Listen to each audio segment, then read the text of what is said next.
ফেসবুকে আমরা অনেক সময় ভিডিও বানাতে গিয়ে অথবা রিলস বানাতে গিয়ে আমরা রিলসের সাথে আমরা অডিও অ্যাড করি।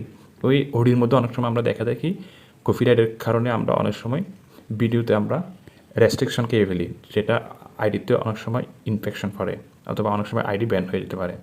তো সেই জন্য আমরা আজকে এই ভিডিওতে দেখাবো কীভাবে আপনি ফেসবুক রিলসের জন্য কিংবা ভিডিওর জন্য আপনি কোথা থেকে অডিও সংগ্রহ করবেন।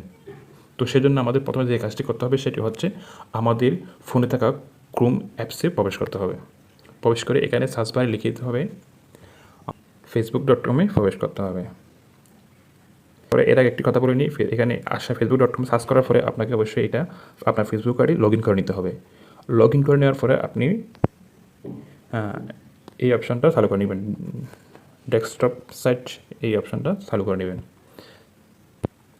চালু করে নেওয়ার পরে এখান থেকে এই অপশনে ক্লিক করবেন। ক্লিক করলে আপনার সামনে এরকম ইন্টারফেস শো করবে। এখান থেকে আপনি মেটা বিজনেস সুইট এই অপশনে ক্লিক করবেন। তো ক্লিক করার পর আপনার সামনে এরকম ইন্টারফেস শো করবে। এখান থেকে আপনি একদম এই সাইডে দেখতে পারবেন অল টুলস এই অপশনে ক্লিক করতে হবে। ক্লিক করার পরে আপনার সামনে এরকম ইন্টারফেস আসবে। এখান থেকে আপনি সাউন্ড কালেকশন নামে একটা অপশন আছে, এই অপশনে ক্লিক করতে হবে।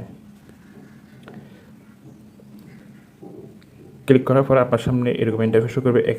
এখান থেকে আপনি যেরকম সাউন্ড চান সেই রকম সাউন্ড এখানে আপনি পেয়ে যাবেন। এখান থেকে আপনি চাইলে সাউন্ডগুলো আপনি এখান থেকে শুনে নিতে পারবেন। শুনে আপনি আপনার কোন ধরনের সাউন্ড লাগবে সেই সাউন্ডটা আপনি এখান থেকে বেছে নিতে পারবেন। এখান থেকে সাউন্ড ফেসবুকে ইউজ করলে কখনও আপনাকে কপিরাইট দিবে না।